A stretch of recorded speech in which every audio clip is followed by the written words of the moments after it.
Hi, welcome to HowtoDandD. My name is Fred Wheeler and today I want to talk about Dungeons and Dragons, and as it happens I am painting today. This is my day off.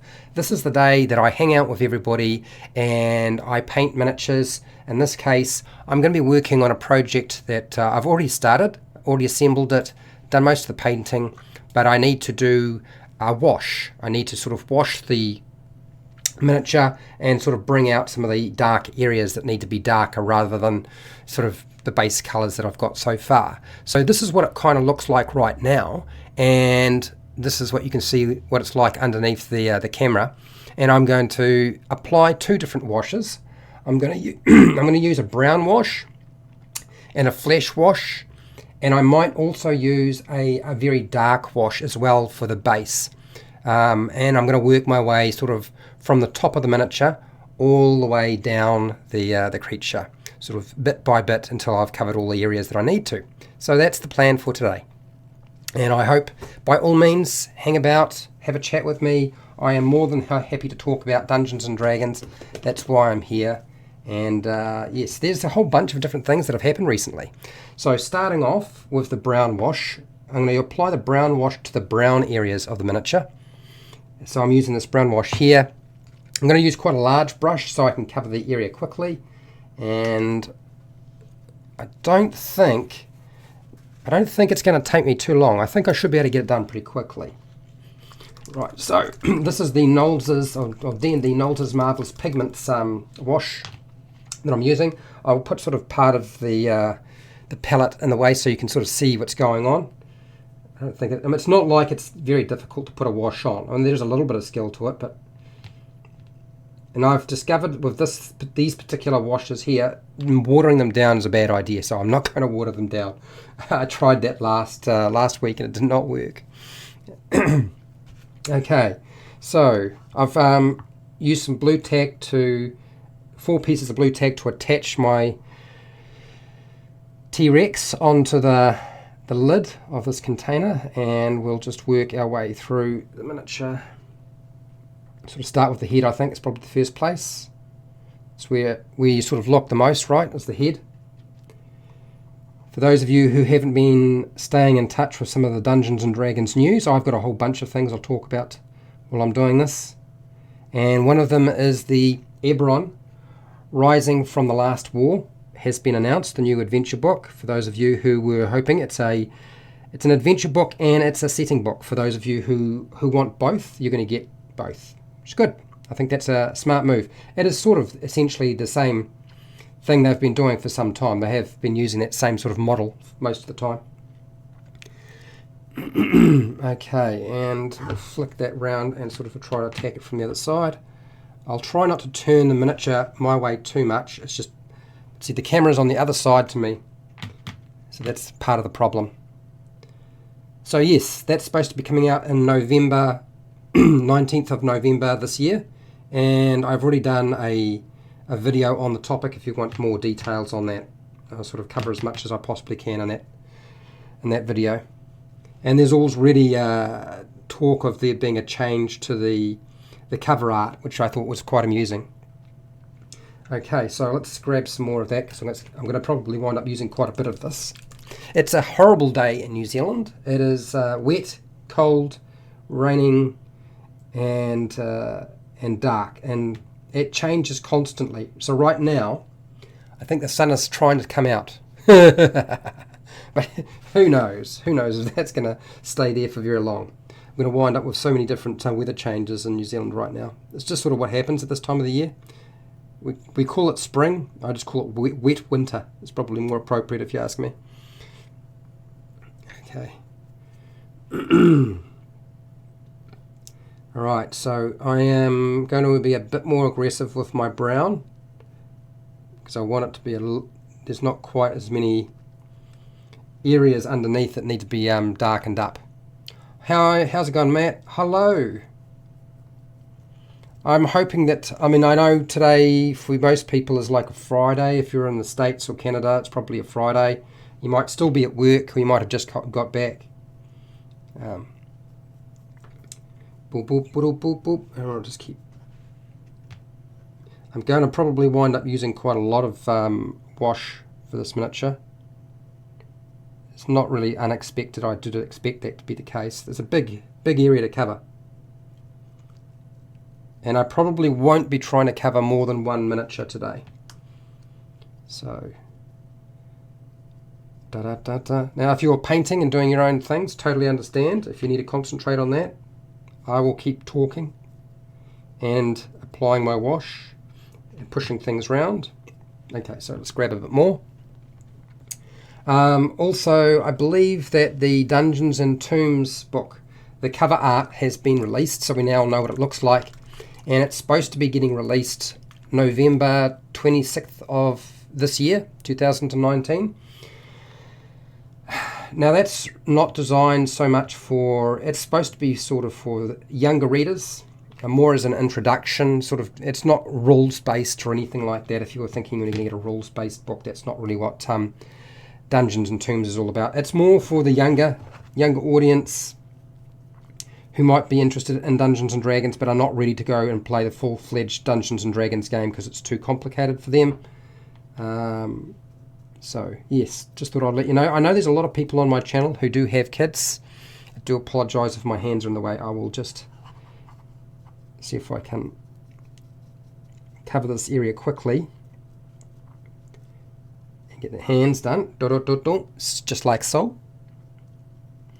There's another book that's supposed to be a companion book called Wizards and Spells. Unfortunately, that book is going to get pushed to, I think, March the 10th, 2020. So if you were hoping for that book to come out anytime soon, it is not, unfortunately. It is going to be next year. I imagine they tried to bite off more than they could chew and they've had to change their schedule. That's probably what's going on. And better that they put it off and put out a good product rather than put out something that isn't going to be very good. Right? Makes sense to me. I think it makes a lot of sense. I'm not quite so interested in the Wizards and Spells, even though I am a player who likes Wizards and Spells myself. But I do think that Dungeons and Tombs book might be really useful for beginner dungeon masters. So yes, be interesting to see what we get in the end. Okay, so right, I need a bit more wash. Miniature is using quite a lot of it, and just go through and I think that's, just have a quick look at what I've done so far. See if I need to push anything around. I don't think so. I think that's not too bad. It's doing what it's supposed to do. It's going into the crevices, and there's quite a few. So that's good. Cool. All right. Okay, some more brown. Boop,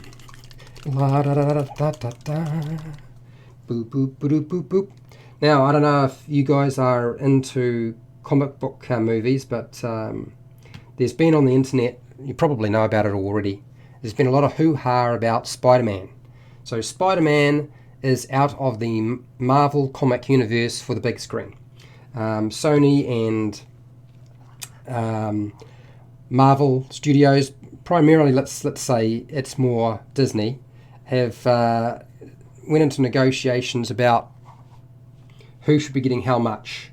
And I'm not going to go over all the details because it isn't really much point, because it only took a day of people not being very happy, and now it seems that Disney and Marvel Studios and Sony have come to an agreement, and we're looking at a situation where Spider-Man will still remain in the Marvel universe, and I believe that Disney is going to get their, they wanted a 50% cut on the movie take rather than a 5%, and now they'll move to I think it's a 30% take on the movies.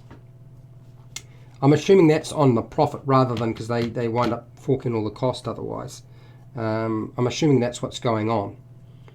It's based on the profit rather than just the flat gross take. So yeah, don't think of it in terms of the total take of $1 billion if you're thinking, because that's probably about how much Spider-Man Far From Home made, right? It's roughly about that. Although worldwide it might be different. Okay, so that's working out quite nicely. But yeah, but now they've managed to sort it all out. I feel like it's all just game playing, if you ask me. Using the audience and the fans as leverage. God, shockers they really are. Anyway, so disaster has been averted. I would have been very sad to see that take place myself. I think I like Spider-Man, and I like the fact that he's playing with the rest of the Marvel universe. I think that's a good thing. All right, so let's see if I can get the other side of that mouth. I'm going to probably just turn it that way. You should still be able to see what I'm doing. And let's get some paint in there. Paint? No, it's wash, Fred. It's wash. Well, it's still kind of like a paint, isn't it? It's just very washy paint. Okay. Alright, there's quite a lot going on there, so we'll just throw some over here just for good measure. And I might just take a little bit more off this area because it's got quite a lot. T-Rex is looking good. Yeah, no, it has. It's made a big difference. I feel like what had started off as feeling like a really difficult project has actually turned into something that's going to be really cool when it's finally finished. And I really look forward to doing like a showcase. So I'll do a short showcase video on all of the miniatures that I've done. Like, I don't know, 2 minutes, 3 minutes, or maybe less, depending, just sort of talking about the miniature and what I did with it and those sorts of things. I think that might be useful or interesting to some people.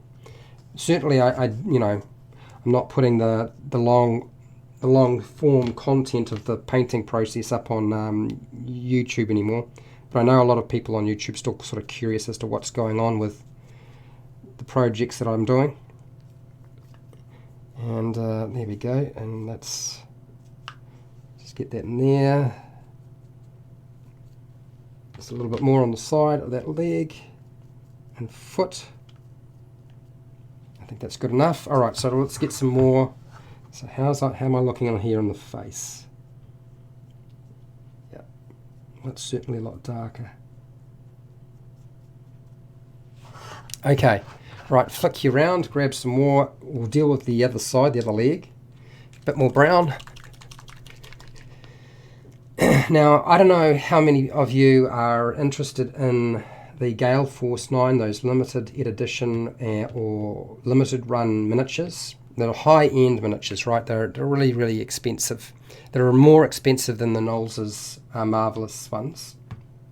Usually you pay quite a lot. There's quite a bit of assembly involved in some cases, but there is a new run or line that is coming out, and I knew it was coming out, but they hadn't told anybody or announced when that new line for Descent into Avernus was going to come out, and I believe it's now September this year. They haven't given an exact date in terms of when in September, but sometime in September we should see something. And I believe Mad Maggie from Descent from Avernus. This is the character that, I don't know if you watched Descent, the Descent live stream, you'll know that Jeremy Crawford played Mad Maggie, who was like a hag and part of one of the NPCs and characters within the adventure. And there's a whole bunch of other characters that have also been announced from Gale Force 9 that are going to be released as well. Could be quite interesting. So I believe there's, is it Tharvis Craig, which looks like some sort of strange demonic individual. I don't know exactly too much. I couldn't recognize the form itself. But yeah, looks very, very interesting. You can check all of this out on their website under Dungeons and Dragons, usually in the store section. There's Silvara Civex. I think that's Civex. Something like that. They're all very hard to pronounce. Lulu and Slobber Chops. I don't know. They look like some sort of familiar or odd little creature, that particular miniature. And then there's also the Lucille the Pit Fiend. I don't know why they've named a Pit Fiend Lucille. I think that's how it's pronounced. Pretty sure it's Lucille. It seems like Lucille. Lucille the Pit Fiend. I thought that was very, very funny. Okay, so I think we've just about covered our brown sections. I've got the legs. I've tacked most of the areas I needed to. I don't think I need to add too much more at all. I might just tackle some of the feet area just quickly, and I'll move on. Kind of probably use a smaller brush to try to deal with the underneath section. That's where all the grey area is. I'm going to use, and inside the mouth and the teeth, I'm going to use the flesh wash. It should hopefully darken up the teeth a little bit too. Okay, so let's just wash that out. Get you all. Okay, good. No problem. No problems. Good. Nice. Okay, so what brush do I want to use for that? Not too small, not too big. I think it's going to be this one here. All right. Cool. So yeah, a whole bunch of new miniatures if you guys are interested. And I'm glad to see that people have found the video I did on Chris Perkins' Dungeon Master method useful. It seems to be quite popular. I'm not surprised because it's the internet, right? And people seem to be drawn to the big names. That's what seems to draw everything, is the big names. You stick his face on it, or somebody else's face, like Critical Role or the design team, and talk about what they sort of do, then yeah. Anyway, very hard to find that information nowadays. I know it's archived somewhere. Alright, so this is the D&D Flesh Wash for Nolzur's Marvelous Pigments. And we'll just do that. Wet the brush again. Not too damp. Okay. Because like I said, what I found is this thing does not like to be watered down. So we're going to go inside the mouth. And that's one side of that jaw. We'll go into the back area. I don't know if you can necessarily see what's going on, but I'll go over the teeth.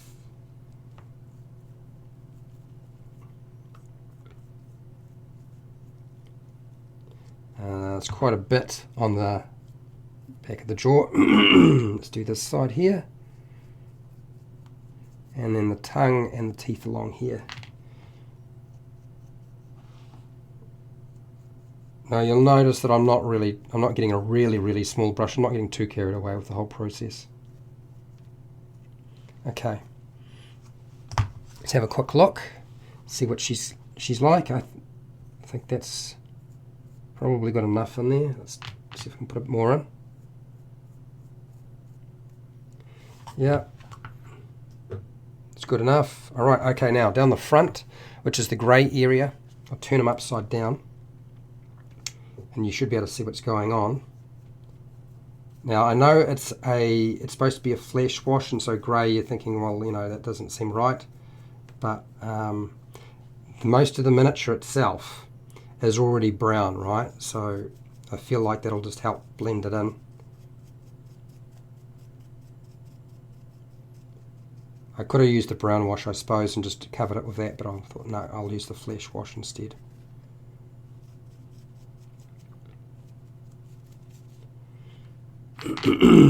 Might have been the wrong decision, actually, now that I look at it. I guess I won't know until it dries.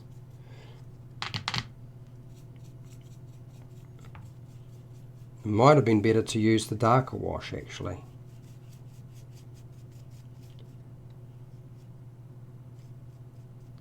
I'll go back over it and brush some of this wash off anyway.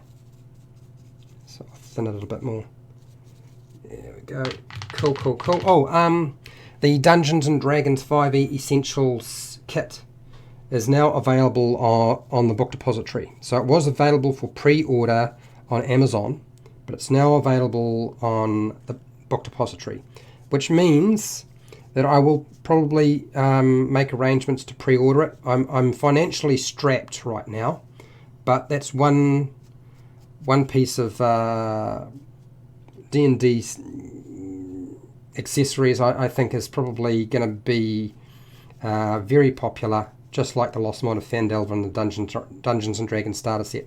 So I think it might be absolutely worth my while getting it. And also too, I'm thinking very seriously, because it's coming up to my turn to run another campaign, that maybe that's actually a good choice as a starting point. I just need to have a look at it and see if I like it. Right now, I think more likely my home group are going to wind up playing something like, I'd say Dungeon of the Mad Mage, or Dragon Heist, or Tales from the Yawning Portal, that collection of adventures in there, or something like Ghosts of Salt Marsh. I think that's certainly a possibility as well. Okay. Douche. Now, I do apologise for those who are looking at this and thinking, yeah, it's not really painting, you're just putting a wash on. Well, I've got to do a wash at some point, don't I? And there we go. Now, I've stripped my my painting down. Instead of being 2 days or 4 hours or 1 day or something like that, I'm actually stripping it down. I've got so many other things I need to get done. Whereas before I was sort of, getting lost in the hobby, and it was a bit too much to keep up. So it'll just be the 1 day on Twitch TV with the painting from now on.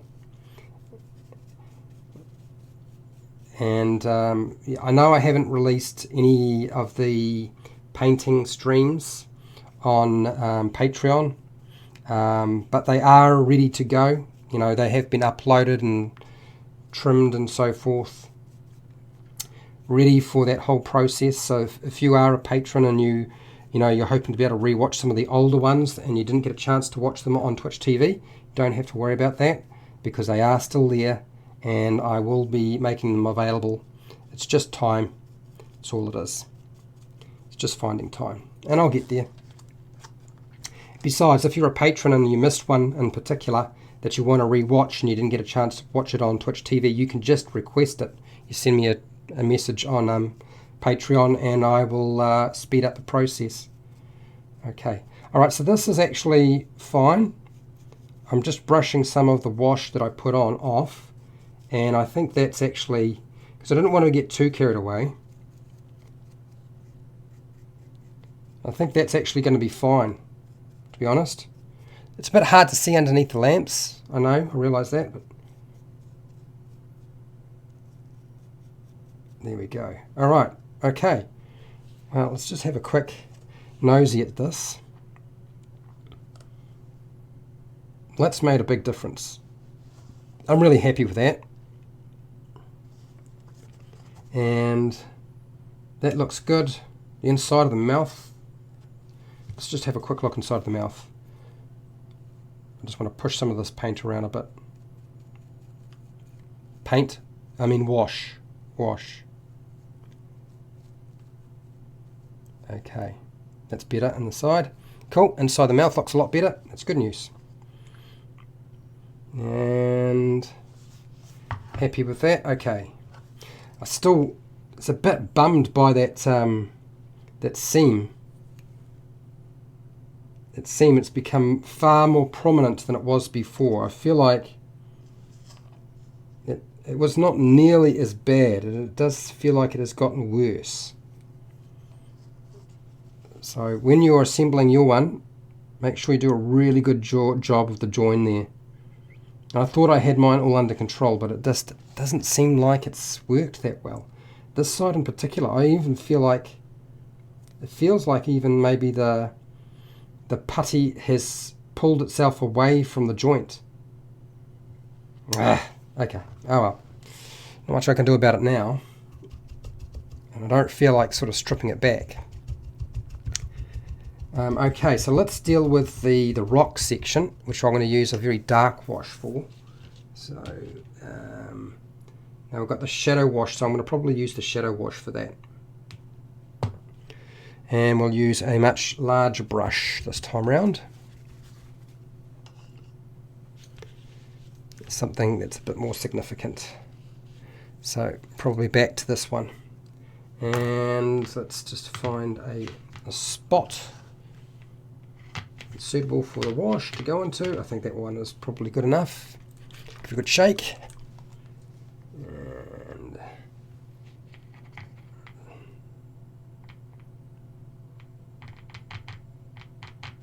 And let's see if that's good enough. If I have to use more, I'll grab some more. So always the trick, right? It's just trying to put out just the right amount so you don't wind up wasting too much.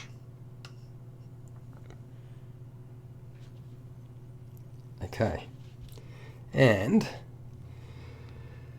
let us start. So there's no way I can sort of paint from the other side. The brush will just get in the way. So I'm going to paint on the side I can see, and I'll turn it, and then hopefully you can see the progress as I work around the miniature. It's just going to be a lot easier to work with it.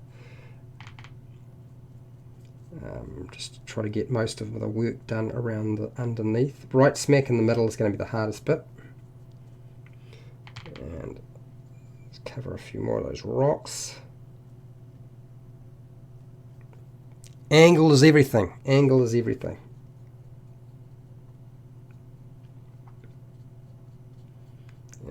Yes. Well, I'm going to definitely have to get some more. It's going to these stones are definitely going to use up a lot of the wash. There's plenty of areas for it to sit in. Okay. And put out a bit more. Boom, boom, boom, boom, boom. So yeah, that I'll just wait for the D&D 5e Essentials kit to sort of drop in price, because it usually does on the book depository, but just not straight away, as they sort of compare their prices with other online stores, usually Amazon, and then they sort of adjust things. But it was I only just got a notification yesterday that it had become available in the book depository. I think right now, if I check, shipping and so forth, the price will be too much.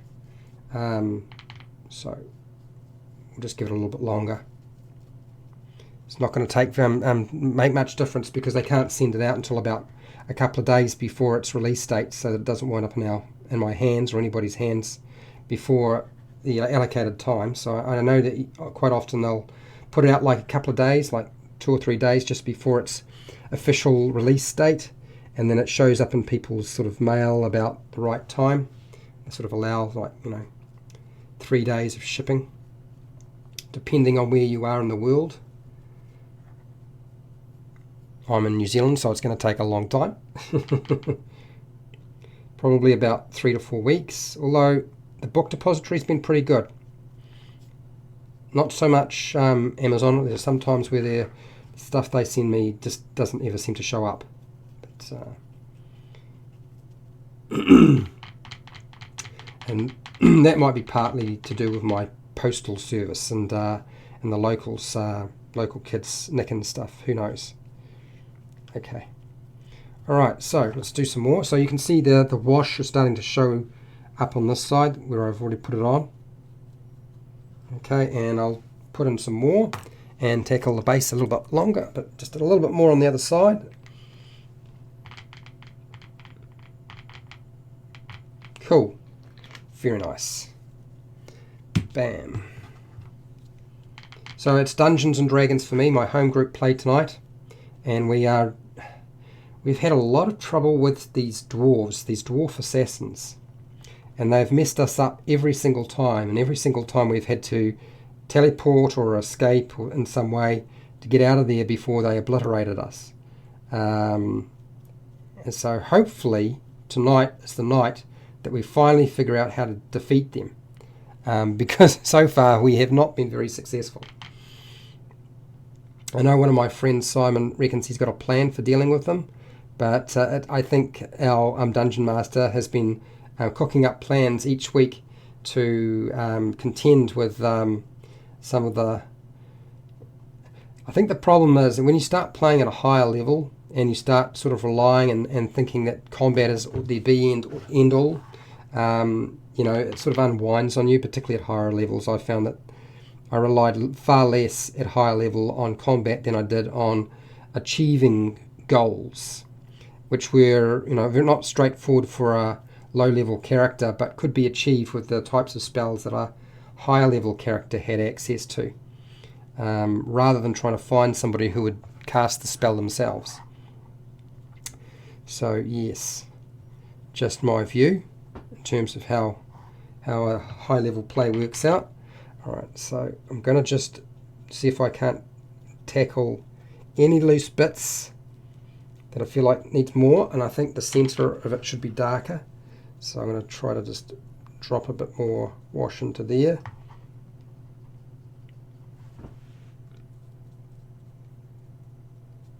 Darken it up. That's going to make a big difference. Okay, cool. Nice. Very good, very good.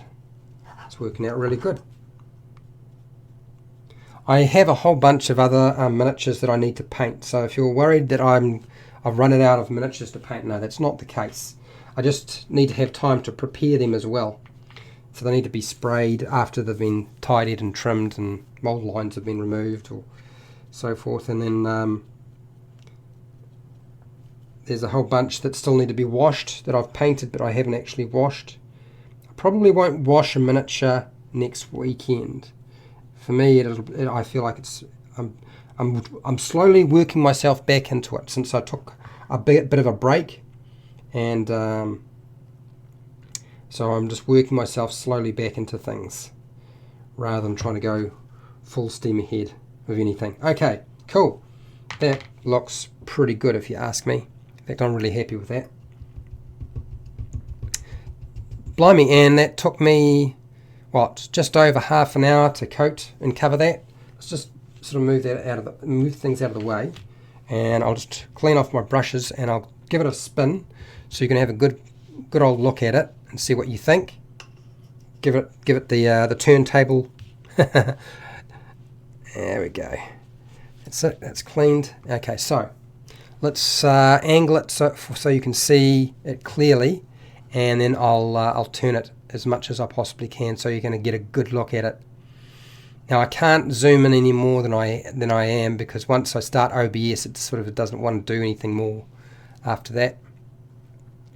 So yep, there we go. I'll give it a spin. I'll just flick that round because it's probably too close there. And okay, there we go. So that is what's going on with the T-Rex on this side, and I think that the adding the wash has certainly made a big difference. It sort of got rid of that that really clean look to it, because it did look like I mean, it looked all right in terms of the paint job, but it looked really clean, and it doesn't look quite so clean now. It looks a bit dirtier, like it is actually an animal or a beast or creature, which is exactly what it is. You can see that horrible seam line. It's actually gotten worse. Blimey. And the tail. And I'll move the tail back about there, so it's not quite so close. And then I'll give you a good close look up in its jaws. The jaw section. Oh, hang on, move it to about there. So there's the head, and I'm going to have to flick it right over to get you the other side so you get a decent sort of look at the head section. So it's turned out pretty well. I'm actually really happy with it. That is a vast improvement on some of the things that I have done in the past. Yeah, the eyes do really sort of stick out, and it's worked out really nice, and I'm really happy with that. In fact, I might actually say goodbye for today, because I don't think I need to do anything more. Oh, and I do have other miniatures that I could wash, but I don't think I need to. So what I think I'll do instead is I'll give you a good old clean look at it, and whatever projects you're working on, whatever you're doing currently, keep doing them, because you should. I will of course be back next week, And yeah, thank you for watching the video. I appreciate it. Thank you to my patrons. Thank you to people who've been following me on Twitch TV when they were used to me being on YouTube. I really do appreciate that. If you like this sort of thing, try out my YouTube channel. There's hundreds of videos for players and dungeon masters. And if you want to support the channel so I keep doing stuff like this, then I have a Patreon page where you can support me, get access to the live streams that go unlisted, and all of the paint videos that finally come off Twitch TV. They are all getting uploaded onto Patreon. Eventually they will be there, and you'll find I have Amazon and Book Depository affiliate links. If you want to buy stuff and help support the channel, I get a small commission off that. I have merchandise you can purchase if you're interested, and make sure to share, like, and subscribe. Hit the bell button if you want to be notified when I go live and when I publish new videos on YouTube, or hit that heart button and follow me on Twitch TV. And hey, till next time, keep rolling those 20s. I was making sure I got the 20 lined up, and I'm pretty sure, there we go, the 20s lined up. And hey, till next time, keep rolling those 20s.